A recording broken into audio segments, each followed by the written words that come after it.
গতকাল হয়েছে হরে কৃষ্ণ নাম, আজকে ভোর থেকেই শুরু হয়ে গেছে কীর্তনের দল ওঠা।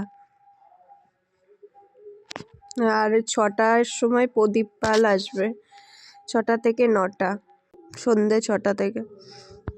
ঠান্ডার সময় যেমন পিকনিক হয় তেমনই মনে হচ্ছে।